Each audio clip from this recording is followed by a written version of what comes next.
ओम नारायण नारायण नारायण नारायण। सब मित्रों को राम राम।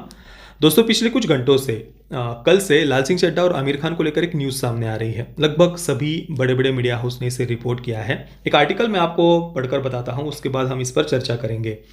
लाल सिंह चड्ढा को लगा 100 करोड़ का चूना, अपनी फीस छोड़ सकते हैं आमिर खान। लगभग 100 करोड़ के आसपास लाल सिंह चड्ढा के प्रोड्यूसर्स को नुकसान हुआ है और इसकी भरपाई के लिए आमिर खान अपनी फीस छोड़ सकते हैं, ऐसी रिपोर्ट्स कल से सामने आ रही है। चूंकि आमिर ने फिल्म को 4 साल दिए हैं, इसलिए अगर वो कोई फीस नहीं लेते तो वो तकनीकी रूप से फिल्म से कोई पैसा नहीं कमाते।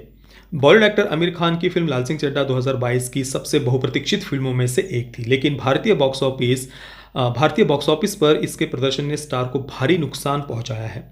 फिल्म डोमेस्टिक बॉक्स ऑफिस पर 60 करोड़ भी नहीं कमा पाई है। रिपोर्ट की माने तो आमिर खान ने अपनी फीस छोड़कर फिल्म के नुकसान की भरपाई करने का फैसला लिया है।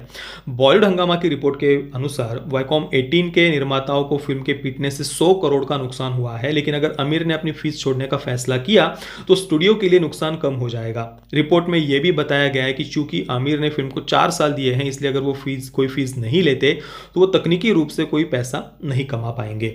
इसके अलावा एक इंडिया टुडे का भी आर्टिकल है, उसका भी एक छोटा सा हिस्सा मैं आपको पढ़कर बताना चाहता हूं। Aamir Khan gave 4 years of his life to Lal Singh Chadda. In fact, Kareena Kapoor Khan had to audition. Kareena Kapoor Khan had to audition for her part in the film.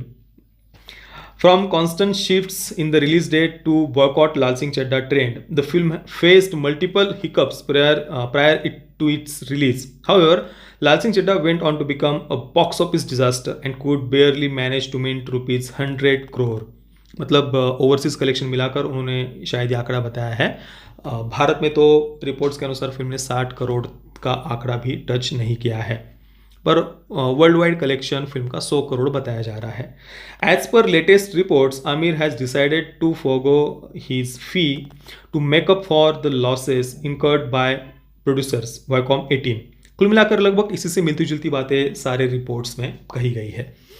अब ये जो कुछ आर्टिकल मैंने पढ़े, इनमें से कुछ बातें पढ़कर ऐसा लग रहा था जैसे फिल्म के लाल सिंह चड्ढा के जो कलाकार हैं उनके प्रति एक सिंपैथी पैदा करने का प्रयास किया जा रहा है या ऑडियंस को इमोशनल करने का प्रयास किया जा रहा है, ऐसे लग रहा था।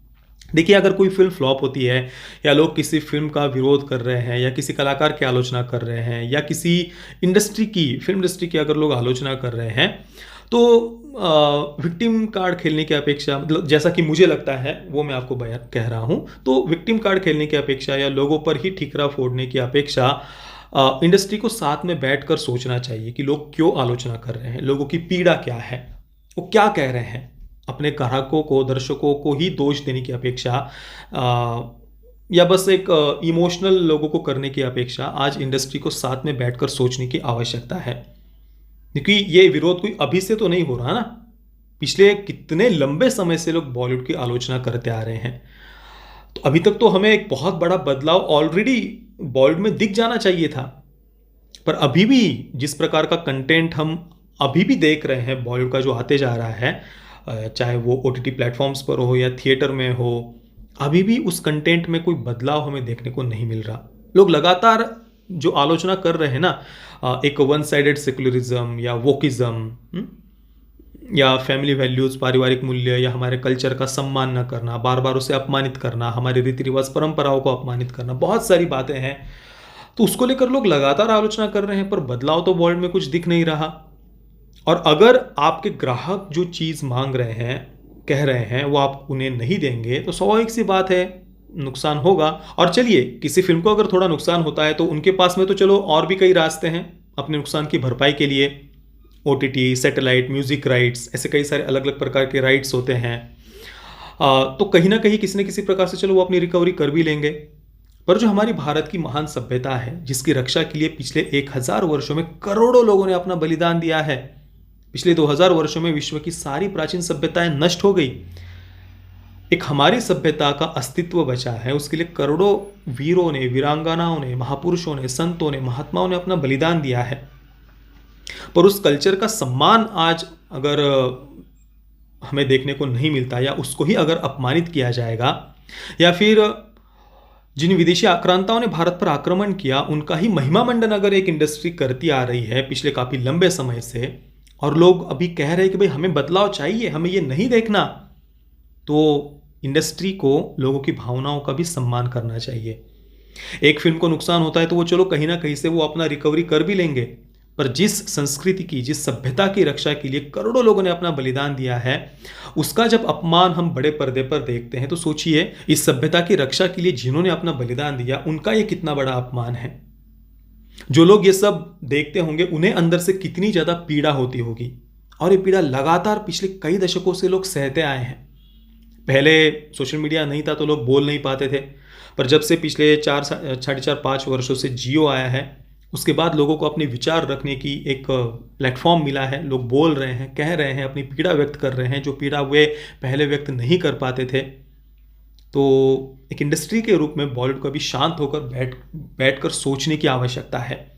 केवल कुछ बातें लोगों को इमोशनल करके कोई फ़ायदा नहीं होने वाला, क्योंकि ऑलरेडी लोग बहुत बहुत ज़्यादा अंदर से आहत हैं, बहुत पीड़ा उन्होंने सहन की है काफ़ी लंबे समय से। तो आज इंडस्ट्री को अपने आप में बदलाव करने की आवश्यकता है। कल को मान लीजिए कोई टेलीकॉम कंपनी है, वो अच्छी सर्विस नहीं देती अपने ग्राहकों को, लोग कह रहे हैं कि भाई हमें बदलाव चाहिए, हमें सर्विस में इम्प्रूवमेंट चाहिए, या आपने जो कॉलर ट्यून लगाई हुई है वो मुझे हटानी है, या मुझे दूसरी कॉलर ट्यून चाहिए। पर अगर वो टेलीकॉम कंपनी कहे कि भाई नहीं नहीं, आपको तो यही कॉलर ट्यून सुननी होगी, ऊपर से हम ज़्यादा चार्ज भी करेंगे, ऊपर से हम तुम्हारे साथ अच्छा व्यवहार भी नहीं करेंगे, ऊपर से हम कहेंगे कि भाई हम तो तुमको सबक सिखाएंगे, ऊपर से कहेंगे कि भाई तुमको अगर नहीं रहना है तो मत रहो, निकल जाओ।